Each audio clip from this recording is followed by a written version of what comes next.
Hello everyone and welcome to OGspot. Quite a few years ago I came up with the Sigon Barb Build, which started as a meme but it turns out to be quite effective in PvP scenarios, so recently I thought why not recreating it in D2R. So here I am to present you the 2.0 version of the Sigon Barb, starting up with the distribution points, which are looking a bit unusual for Barbarian class character. We've got a base value of 162 strength, 110 into dexterity, rather small vitality pool of 255 base, that is, absolutely nothing into energy of course, and in terms of all resistances at the moment, with the current charms setup, they're not being maxed out, but that can quickly change by just switching some charms from our stash inventory. In terms of advanced stats in here, we don't have nothing too fancy, we're wearing just a simple Sigon set for level 6 after all, but nevertheless we have 88% increased attack speed with 50% faster on walk, ignore target's defense, 20% deadly strike, and cannot be frozen with cold absorb to 40% that is. And now let's move over to the skills page. In here, starting up with the combat skills, each one of those which you can see is just unlocked with a single point, but our two main attacks of choice are being the concentrate skill and the whirlwind, which is also used from time to time. If we have a look at the concentrate skills, the three synergies which it has, the best one of them is being the battle orders, giving it 10% additional damage for each additional level being spent into battle orders. So now let's move over to the war cries page. In here we've got wanting to hold, maxed out shout to increase our survivability wearing the Sigon set by increasing our defense, and then maxed out battle orders to also maximize our damage as a synergy for the concentrate skill, and also maximize our survivability by increasing our life and mana pool. We also have a single point into battle command of course, and now let's move over to the combat masteries page. In here we've got maxed out blade mastery, simply as a sword is our weapon of choice.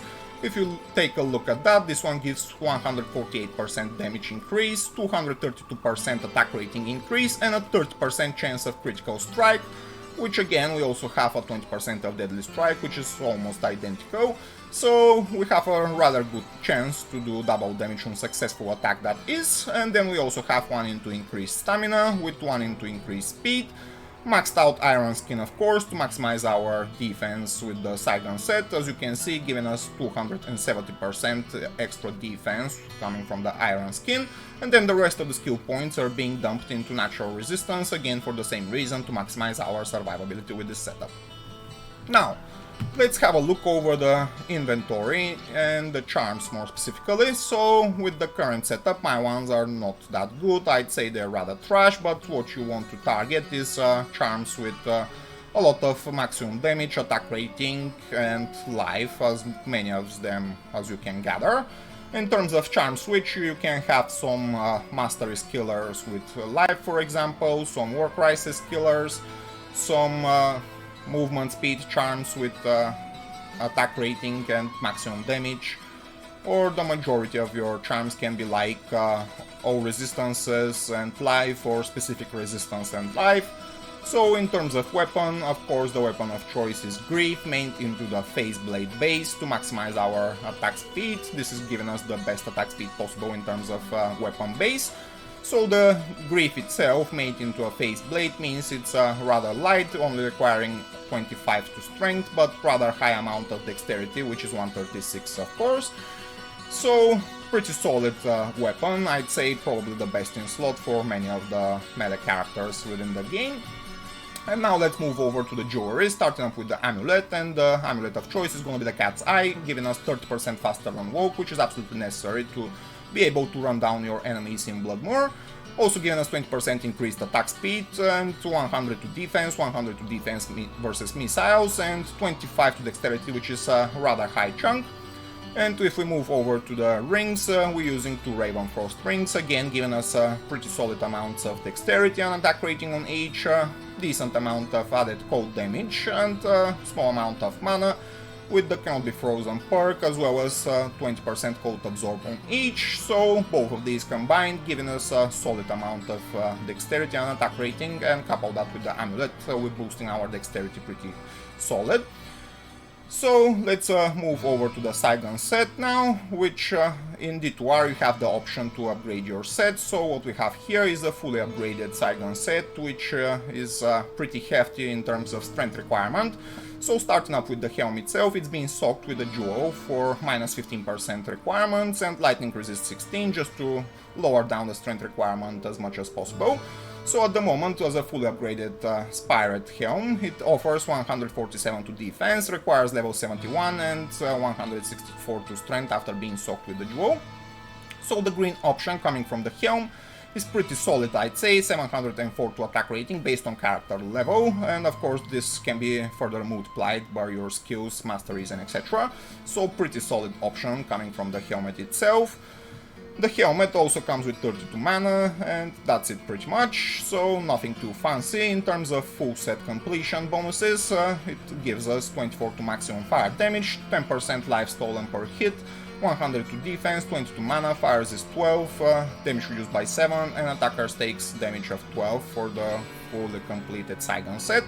And of course those options are absolute joke compared to any type of high-end endgame gear, but nevertheless this is a Sigon Barb challenge, meme build, and it's super fun to play of course, so this is our gear of choice. Now let's move over to the armor, which again is fully upgraded Sigon armor, offering 630 defense, requiring level 74 and 177 to strength after being socked with a rare duo, which gives 6 to maximum damage, 1 to strength, poison resistance 20 and requirements minus 15%. The armor itself also comes with lightning resist 30, the green option in that case is attackers take damage of 20, so again nothing fancy, just Sigon armor fully upgraded pretty much.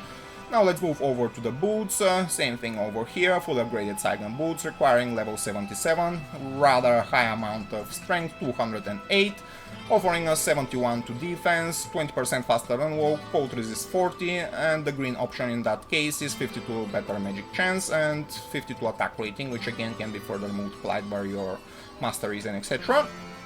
So a good green option in terms of boots, I'd say. Now let's move over to the shield. Sadly there is no green option on the shield, but the shield itself comes with 1 to 0 skills and 20% increased chance of blocking, so as you can see with the Aegis base requiring level 71, giving us 69% chance to block, 156 to defense, and this one also being socked with a jaw for minus 15% requirements with 16 to poison resistance, so requires 187 to strength after the jaw being socked.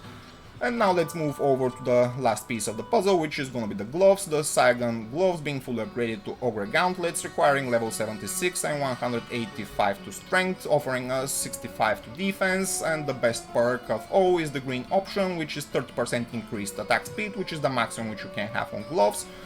Of course, this is coupled with the grief, and the attack speed coming from the amulet is basically providing us the highest attack speed frame possible, and also couple that with the concentrate skill being uninterrupted attack means that we can successfully in many occasions stunlock our opponent and just slay them down on the place where they stood. And it's pretty funny nevertheless, very high attack speed, attacks coupled with a strong damage, decent chance of double damage on successful attack, so pretty deadly combination after all. And in terms of weapon switch, here we've got just 2 spirit swords to maximize our efficiency with pre-buffing with battle orders and shout. Of course, if you want to go all the way in with such a build, what you can use is 2 Heart of the Oaks, for example, and 3 buffing gear like 5 to Battle Orders Helmet, 3 to War Crisis Amulet, some War Crisis Killers, Arachnid Mesh for 1 to 0 skills from the belt, 2 SOJs or 2 Bull Rings, just to get additional skills pretty much, that is. And by pre-buffing with such gear and tweaking out your inventory and charms to a higher degree, it's possible to achieve like 5k HP with such a setup. It's not too difficult to do so, so achieving 5k, you can imagine how strong this barbarian can be, or maybe you can't, but anyway. So, if you also want to go all the way in, what I can recommend you to do is to have different Sigon set pieces in your stash inventory, being socked differently for the different matchups. So one example can be bear socketed Sigon set. By using 3 bear runes in those 3 pieces, you can extract 24% of physical damage reduction, which is pretty solid amount. Other road alternatives, I'd say, is gonna be the all resistance road or to maximize a specific resist like cold or lightning, for example. So you can have different pieces of the Sigon set socked with the different things just to interchange them depending on your matchup you're facing. It's super important to fully understand your matchups and duels and your opponents before jumping into a duel, because there's no other way to put it. If you duel versus casters, you're pretty much screwed, because for Barb versus caster you rely on Enigma. And with us having a Sigon set means we're gonna be absolutely screwed versus a caster. The only possible matchup I'd say is against a Wind Druid, but then again it's quite difficult to pull out. And I'd say the successful matchups for this build are gonna be extremely high physical damage oriented characters, which are not utilizing any elemental damage, for example. And if you happen to face like a hybrid character which utilizes elemental damage to a certain degree, it's also possible to get screwed, but the build itself performs extremely well versus melee dealing characters and opponents.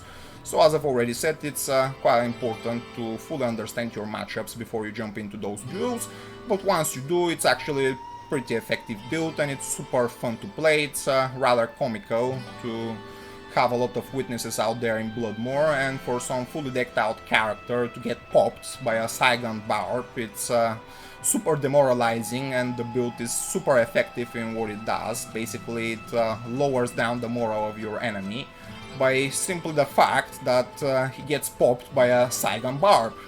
You can imagine how difficult on yourself that can be if you happen to have a fully decked out character with multiple high runes investments. A lot of the enemies which are faced with this build had like Enigmas, Last Wishes, things like that, super expensive and GG high-end items, and still they're getting popped super easily by a Sigon Barb.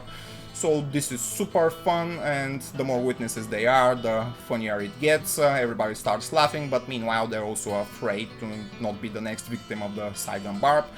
Super fun build, very well performing in terms of PvP if you know your matchups well, and if you're somewhat experienced in PvP, that is, of course. In terms of PvM scenarios, the build performs rather poorly, simply because it's not designed for PvM.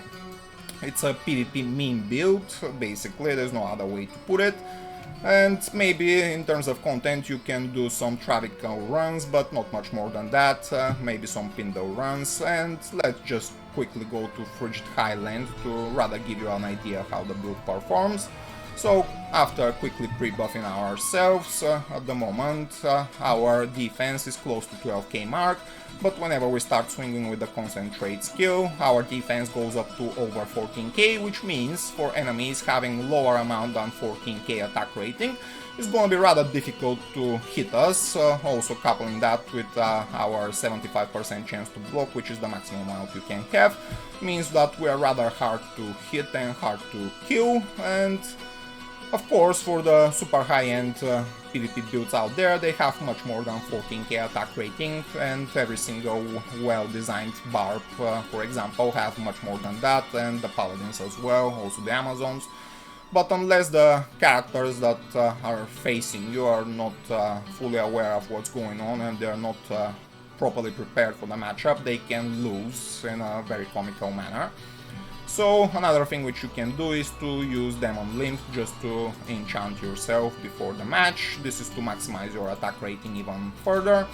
So now with pre-buffing with Demon Lymph, we are close to 20k attack rating mark, which means we're gonna successfully hit most of the enemies out there, unless they have more than 20k attack, more than 20k defense, and unless they block our attacks with successful block, that is. But yeah, very well designed character after all, so let's go and quickly show you what it can do versus Eldritch and its minions. Of course, it's lacking the killing speed simply because we don't have any good AoE, but single enemies we can kill rather quickly. This one was Stone Skin anyway. And yeah, in terms of game content, you can't do much. You're somewhat limited, there's no other way to put it pretty much, but yeah, super effective and super fun build to play for PvP. Once you pull it out, it's extremely fun. I highly recommend trying the Sigon Barb Build challenge. Super fun, and yeah, I think this is gonna bring us to the end of this video, guys. Soon there will be a highlight compilation of PvPs with the Sigon Barb, so stay tuned for that. And please, if you happen to like this type of content and you enjoyed it, consider hitting the like and subscribe button, why not even leaving a comment. Stay tuned for the next one, and I'll see you later. Bye!